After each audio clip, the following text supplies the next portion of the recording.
Olá pessoal, tudo bem? Eu sou Jefferson Matos, esse é o canal Estudos Históricos.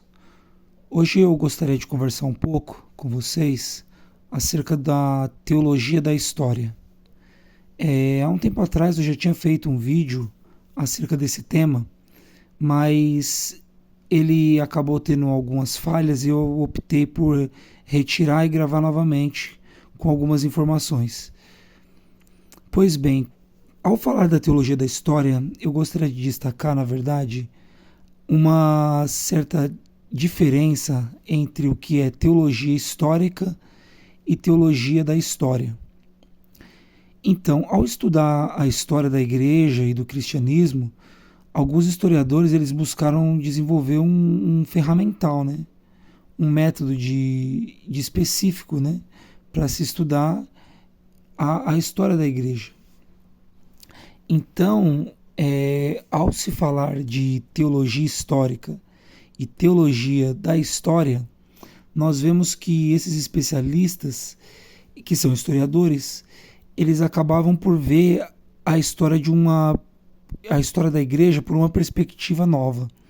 E, por exemplo, algum aspecto filosófico ou mesmo teológico. Por isso que se chama de teologia histórica, que também é um ramo da teologia, mas também tem a ver com a história. Por exemplo, a teologia histórica, o que ela é? A teologia histórica ela nada mais é que o estudo, né, das doutrinas e dos ensinamentos cristãos ao longo do tempo. Então, dessa forma, a teologia histórica ela analisa a maneira como a igreja buscou elucidar e, por que não dizendo também, como que ela não tentou compreender as afirmações bíblicas. Então trata-se de como que a teologia histórica ela compreende as verdades da Escritura. Ou melhor dizendo, né? Como a igreja entendeu a teologia ao longo do tempo.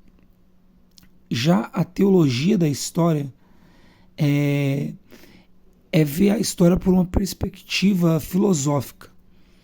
Então, essa perspectiva filosófica da história, e por que não dizer também teológica da história, melhor dizendo, trata-se de uma interpretação da história que busca um sentido na história e esse sentido é a entrada de Cristo na história.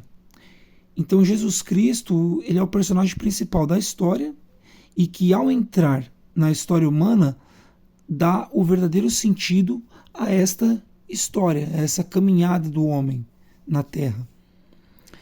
E também é uma perspectiva da história, na visão da teologia da história, é que a história ela seria escatológica.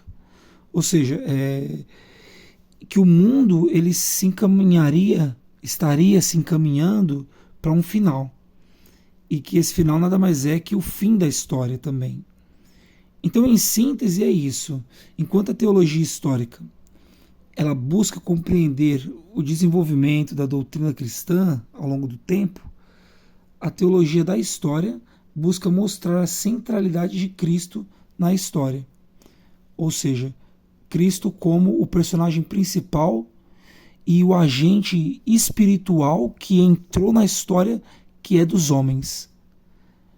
E é isso, pessoal. Eu espero que vocês tenham gostado e até o próximo vídeo.